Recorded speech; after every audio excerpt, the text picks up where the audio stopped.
మిత్రులారా, విశాఖపట్నం స్టీల్ ప్లాంట్లో ఉన్న ఉద్యోగులకి రీజనల్ లేబర్ కమిషనర్ సెంట్రల్ ఇచ్చిన ఆదేశాలని తూచా తప్పకుండా యాజమాన్యం పాటించాలని కోరుతూ ధర్నా జరుగుతూ ఉంది.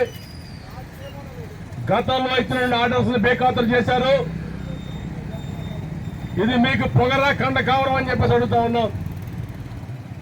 పనిచేసిన ఉద్యోగులకి పూర్తి స్థాయి జీతాలు ఇవ్వకుండా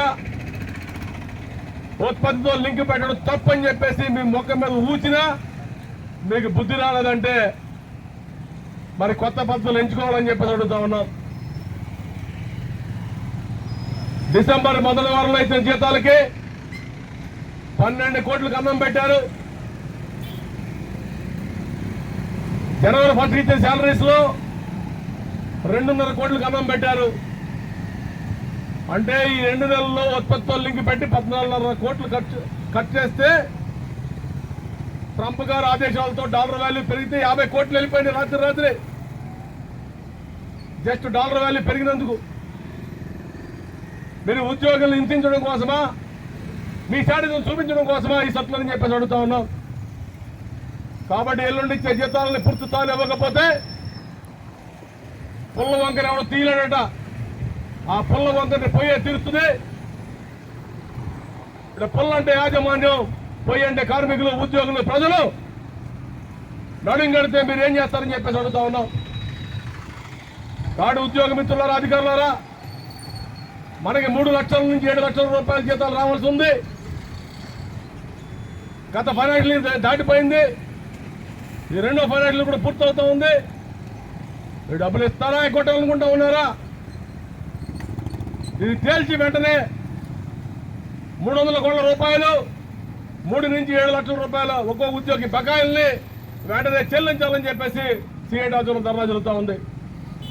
అట్లాగే సంవత్సరాల కాలంగా హెచ్ఆర్ఏని రాత్రి ఎగ్గొట్టేసి ఇప్పుడు కూడా ఇవ్వకుండా గుర్తింపుని నువ్వేమంటే తందానంటుంది కాబట్టి డ్రామాలు చేస్తా ఉన్నావు.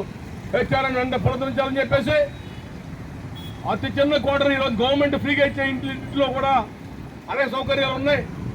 టౌన్షిప్ క్వార్టర్స్లో అలాంటి సౌకర్యాలు లేవు. పైపెత్తి ₹10 కరెంట్ ₹8 పెంచావు.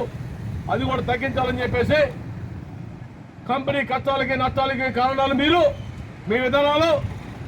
గతంలో అనేసార్లు చెప్పున్నాం. డిసెంబర్ నెలలో 6,14,40 టన్నుల హాట్ మెటల్ ఉత్పత్తి చేసినప్పటికీ 110 కోట్ల రూపాయల క్యాష్ లాస్ వచ్చింది. ఎందుకు వచ్చింది? మీ విధానం కాదా? ఉత్పత్తిలో కార్మికుడు ఎరగబడ్డా? గతంలో మీరు చేసిన తప్పుడు పనులు మాఫీ చేసుకోవడం కోసం కన్వీనర్ కటింగ్ అని చెప్పి డ్రామా ఆడారు. పోలీసులు ఏం చెప్పారు? ఫోరెన్సిక్ ఏం చెప్పారు? మీకే గడ్డి పెట్టారు. కాబట్టి ఉద్యోగుల్ని, కార్మికుల్ని చైతన్యం ద్వారా ఉత్పత్తిని ముందు తీసుకుపోవాలి. కాస్ట్ ఎకనామిక్స్ లో యాజమాన్యం బుర్రబెట్టి, టెక్నో ఎకనామిక్ ఫ్యాక్టరీ బుర్రబెట్టి ఉత్పత్తి ఖర్చు తగ్గించాలి తప్ప లాభ నష్టాలు అనేవి ఉద్యోగులతో రావు. ఇప్పటికే 2007 జీతాలు, 2012 జీతాలు తీసుకుంటున్నారు ఉద్యోగులు. ఆ జీతాలకు కూడా బేసిక్ సరి చేద్దానంటా ఉన్నావు.